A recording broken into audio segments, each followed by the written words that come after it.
Hello juniors, ஒரு appeal நீதிமன்றம், அதாவது அப்பலேட் கோர்ட், அந்த கோர்ட்டில் அப்பீல் பெண்டிங்கில் இருக்குது. அந்த சூழ்நிலையில் ஃபர்தர் எவிடன்ஸ் எடுக்க முடியுமா, அதற்கான நடைமுறை என்ன, அதை பற்றி சொல்கின்ற provision 391 of CrPC, corresponding provision பிஎன்எஸ்எஸில் 432. அதில் என்ன சொல்கிறாங்கன்னா, ஒரு அப்பலேட் கோர்ட் எந்த கோர்ட்டாக வேணாலும் இருக்கலாம். அந்த அப்பலேட் கோர்ட்டில் அப்பீல் பெண்டிங்கில் இருக்கும்போது அந்த நீதிமன்றம் நினைத்தால், இஃப் இட் திங்ஸ் அந்த நீதிமன்றம் நினைத்தால் என்ன பண்ணலான்னா, அவசியமான அடிஷனல் எவிடன்ஸை எடுக்கலாம். எப்படி எடுக்கலாம்னு கேட்டிங்கன்னா, ஒன்று அந்த நீதிமன்றமோ எடுக்கலாம், அல்லது அதற்கு கீழே உள்ள நீதிமன்றத்திற்கு டைரக்ட் பண்ணி அவங்களே எடுக்க சொல்லலாம். புரியுதுங்களா? அந்த மாதிரி எடுக்க சொல்லலாம். அந்த மாதிரி எடுக்க சொல்லும்போது அதற்கான காரணத்தை அவங்க ரெக்கார்ட் பண்ணணும். அந்த அப்பலேட் கோர்ட் ரெக்கார்ட் பண்ணணும். இது ஒன்று.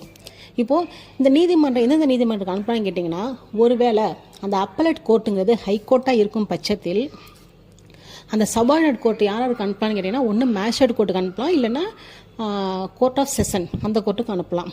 அதே அப்பலேட் கோர்ட் கோர்ட் ஆஃப் செஷனாக இருக்கும் பட்சத்தில் மேஜிஸ்ட்ரேட் கோர்ட்டுக்கு அனுப்பலாம். இது ஒரு விஷயம்.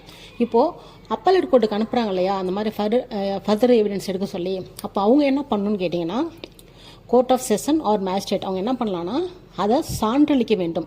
ஹீ ஷல் சர்டிஃபை, அந்த எவிடன்ஸை சான்றளித்து என்ன பண்ணணும்னா அந்த அப்பலேட் கோர்ட்டுக்கே அனுப்பணும். அந்த அப்பலேட் கோர்ட்டுக்கு அனுப்புகிற அந்த முறையை வச்சு அந்த என்ன அனுப்புகிறாங்களோ அதை ப்ரொசீட் பண்ணி அந்த அப்பீலை அந்த அப்பலேட் கோர்ட் டிஸ்போசல் பண்ணுவாங்க. இது ஒரு வகை. அடுத்து இந்த மாதிரி அப்பலேட் கோர்ட் சபார்டினேட் கோர்ட்டுக்கு அனுப்புகிறாங்க இல்லையா ஃபர்தர் எவிடன்ஸ் எடுக்கிறதுக்கு, அந்த மாதிரி சமயத்தில் அந்த அக்யூஸ்டோ அல்லது அவருடைய வழக்கறிஞர்களோ என்ன பண்ணலான்னா, அங்கே அப்பீர் ஆகலாம், ப்ரெசண்ட் ஆகலாம். அவங்களுக்கு அந்த ரைட்ஸ் இருக்குது. Shall have the right to be present. அந்த டைமில் அவங்க ப்ரெசண்ட் ஆகலாம், அதுக்கு ரைட்ஸ் இருக்குது.